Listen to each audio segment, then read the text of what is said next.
A torq, also spelled Torq or torque, is a large rigid or at least stiff neck ring in metal, made either as a single piece or from strands twisted together. The great majority are open at the front, although some had hook and ring closures and a few mortice and tenon locking catches to close them. Many seem designed for near-permanent wear and would have been difficult to remove. Torcs are found in the Scythian, Illyrian Thracian, Celtic, and other cultures of the European Iron Age from around the 8th century BC to the 3rd century AD. For the Iron Age Celts, the gold torq seems to have been a key object, identifying the wearer as a person of high rank, and many of the finest works of ancient Celtic art are torcs. The Celtic torq disappears in the migration period, but during the Viking Age torc-style metal necklaces, now mainly in silver, came back into fashion. Torq styles of neck ring are found as part of the jewellery styles of various other cultures and periods. Terminology and definition: the word comes from Latin torque, from torqueo, to twist, because of the twisted shape many of the rings have. Typically, neck rings that open at the front when worn are called torcs, and those that open at the black collars. Smaller bracelets and armlets worn around the wrist or on the upper arm sometimes share very similar forms.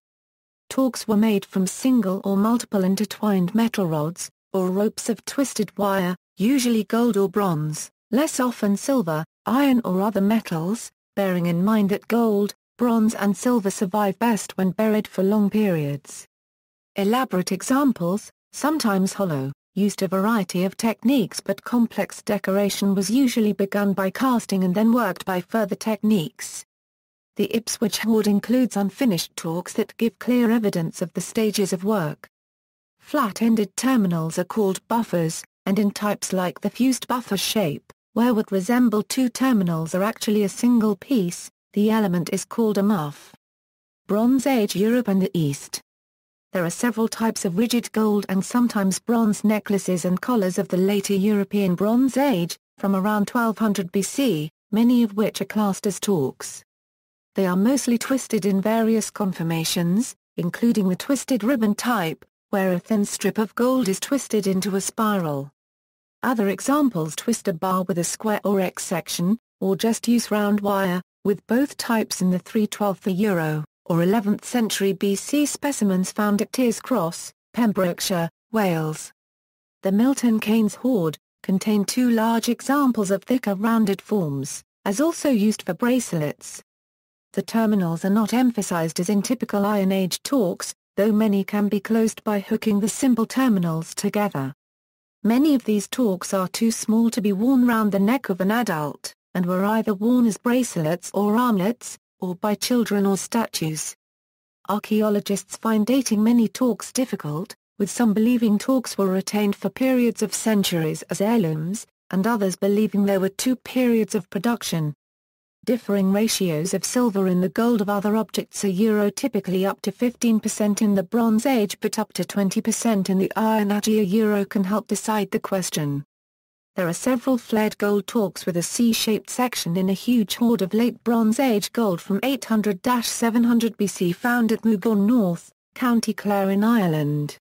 To the east, torcs appear in Scythian art from the early Iron Age, and include classicizing decoration drawing on styles from the east.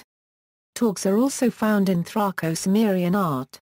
Torcs are found in the Tolstila burial and the Karagodioshk kurgan, both dating to the 4th century BC.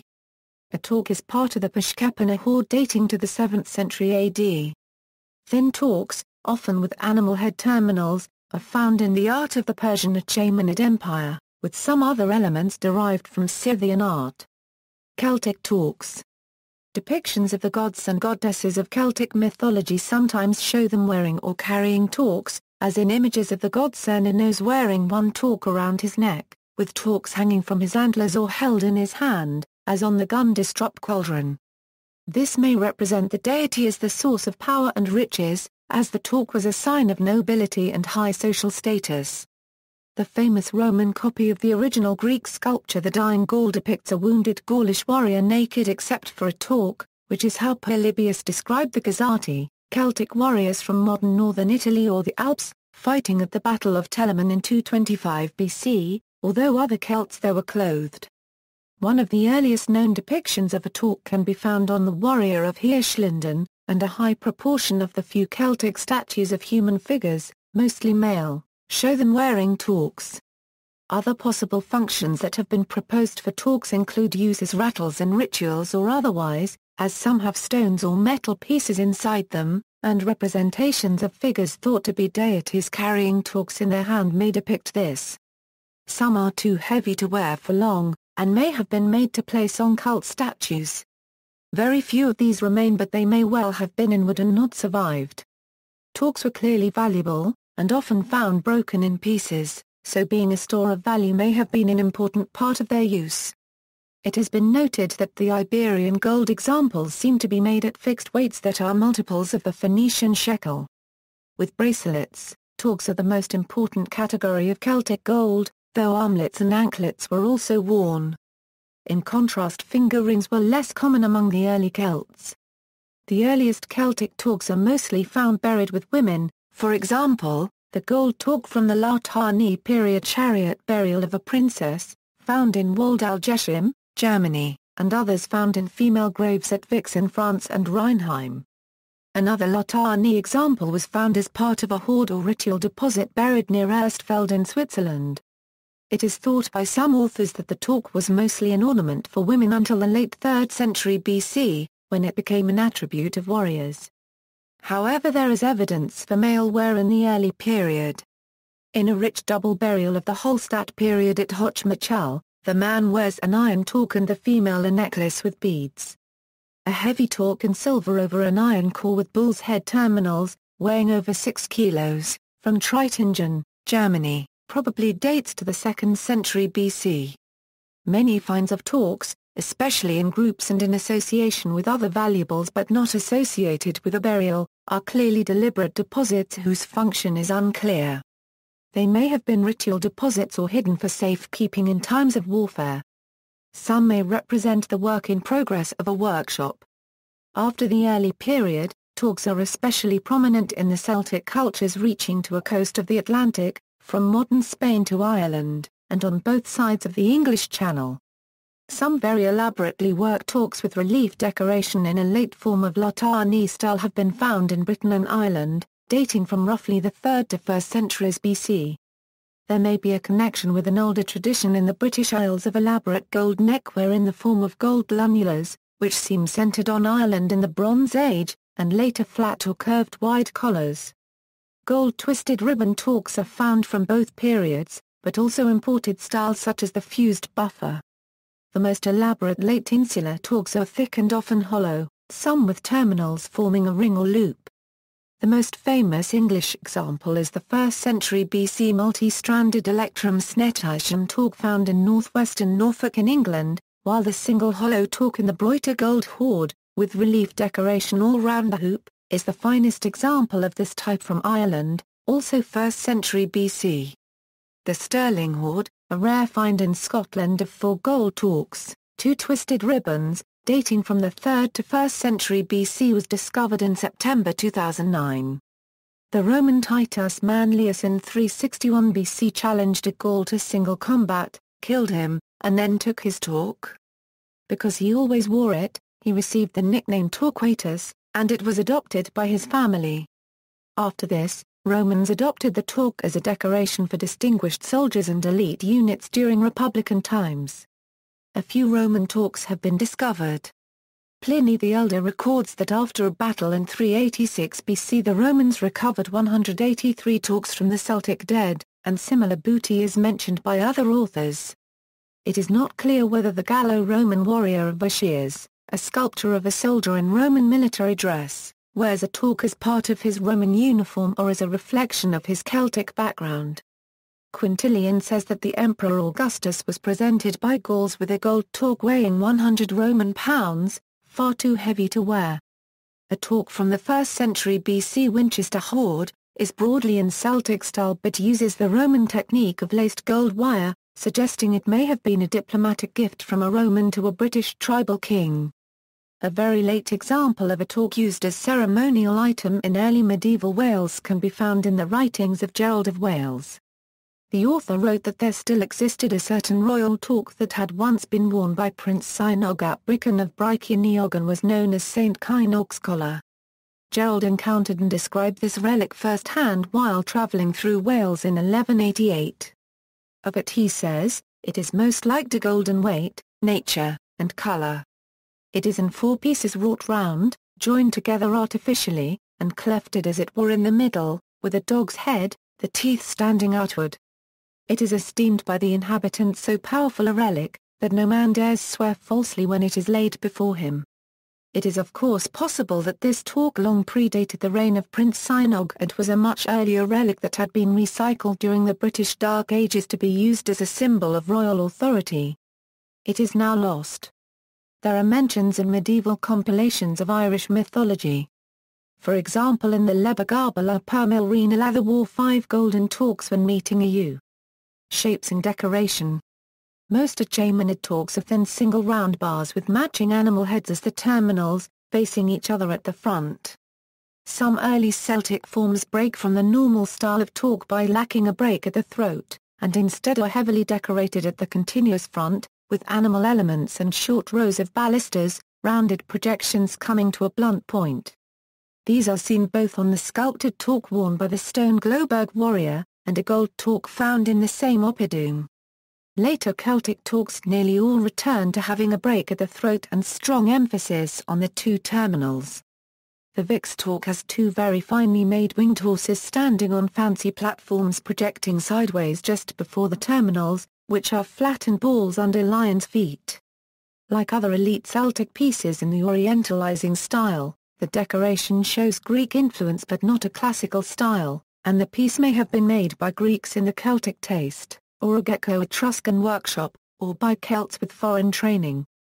Spiral ribbon torques, usually with minimal terminals, continue a Bronze Age type and are found in the Stirling hoard from Scotland, and elsewhere, although over 110 identifiable British, includes Ireland ribbon torques are known. The dating of these simple, flexible ornaments is elusive, perhaps indicating a long-lived preference for ribbon torques, which continued for over 1,000 years. The terminals were often slightly flared plain round cylinders which were folded back to hook round each other to fasten the torque at the throat. Other Celtic torques may use various ways of forming the hoop, plain or patterned round bars, 2 or more bars twisted together, thin round rods wound round a core, or woven gold wire. A rarer type twists a single bar with an X profile. Except in British loop terminals, the terminals of Iron Age torques are usually formed separately. The buffer form of terminal was the most popular in finds from modern France and Germany, with some fused buffer types opening at the rear or sides. In both buffer types and those with projecting fringes of ornament, decoration in low relief often continues back round the hoop as far as the midpoint of the side view. In Iberian torques, thin gold bars are often wound round a core of base metal, with the rear section a single round section with a decorated surface. The c. 150 torques found in the lands of the Iberian Celts of Galicia favoured terminals ending in balls coming to a point or small buffer, or a shape with a double moulding called scotiae. The pointed ball is also found in northern Italy, where the hoops often end by being turned back upon themselves so that the terminals face out to the sides, perhaps enabling closure by hooking round. Both of these mostly used plain round bars or thin rods wound round a core. In the terminals of British torques, loops or rings are common, and the main hoop may be 2 or more round bars twisted together, or several strands each made up of twisted wire. Decoration of the terminals in the finest examples is complex but all abstract. In these 2 types the hoop itself normally has no extra decoration, though the large torque in the Irish Broiter gold hoard is decorated all round the hoop, the only Irish example decorated in this way. Gallery. See also, seed gourd torque, gold working in the Bronze Age British Isles, list of Bronze Age hoards in Britain, list of Iron Age hoards in Britain, Manillas. Notes.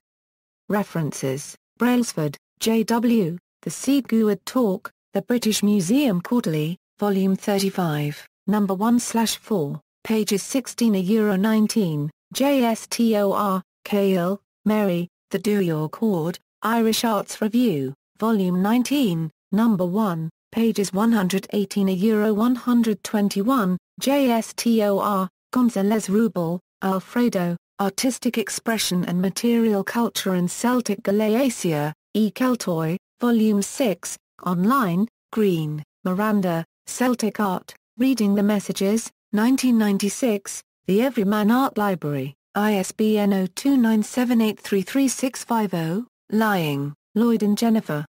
Art of the Celts, Thames and Hudson, London 1992, ISBN 0-500-20256-7, Prieto Molina, Susanna.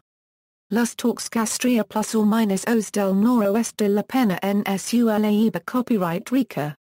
Complutum 7, 195 €223.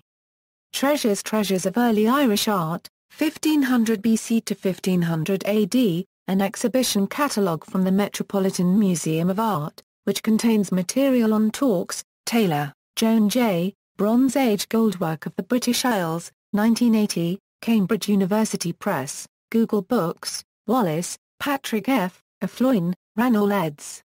Treasures of the National Museum of Ireland, Irish Antiquities, 2002, Gill and Macmillan, Dublin, ISBN 0-7171-2829-6.